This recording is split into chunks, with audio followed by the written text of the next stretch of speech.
গকুৰ হাহিমত শুকাব ঘটনা হাহিমৰ চেঁচাপাৰীত বিদ্যুৎপৃষ্ট হৈ দুই ককাই ভাইৰ মৃত্যু নিজ বাসভৱনত বিদ্যুতৰ কাম কৰি থকা সময়ত সংঘটিত হয় এই শুকাব ঘটনা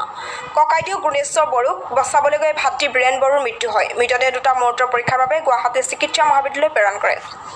বকুৰ পৰা দীপজ্যোতিশ্বৰ ৰিপৰ্ট নিউজ আছাম গকুৰ ভাইটো যাওঁতে তুমি কেতিয়াৰ ঘটনা আজিৰ ঘটনা আজি তাৰমানে মোটামুটি মোৰো ক'ব নোৱাৰোঁ বাহিৰত আছিলোঁ ফোন কৰিহে মোক মেডিকেলত লগ কৰিছে তাৰপিছত মই মেডিকেলত হেমেননাথ ছাৰক দেখালোঁ তাৰপিছত ডেট বুলি ক'লে আৰু এতিয়া আৰু থানাত আহিছোঁ কি ক'ত কাম কৰি আছিলে মানুহকেইটা ঘৰৰ কাম কৰি আছিলে ঘৰত অঁ ঘৰত কি কাম কৰিছিলে লাইনৰ ঘৰতো লাইনৰ কাম কৰিছিল কি কৰিছিল তাৰমানে কিহত বা লগাব খুজিছিল সি না মটৰৰ না কি কৰে না এইটো গম নাপাওঁ না কি নাম আছিল তেওঁলোকৰ একজনৰ নাম ফোন কৰি কিনে শুনা পাওঁতেহে হেৰি লাইন চট খোৱা বুলি গম পাইছোঁ আমাৰ আৰ্থিং চাৰ্থিং একো নাই তাতে লাইন কি ঠিক কৰি আছিল বোলে আমাৰ যেতিয়া মই ঘৰতে কাম কৰিছিলোঁ ফাৰ্ষ্টতে ৰাতিপুৱা তাৰপিছত কিমান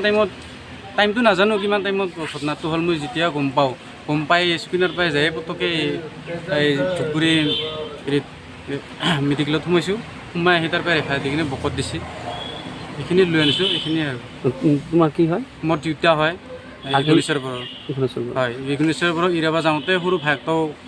এই ইৰাবা যাওঁতে সিও লাগি ধৰিছে এই বীৰেণ বড়ো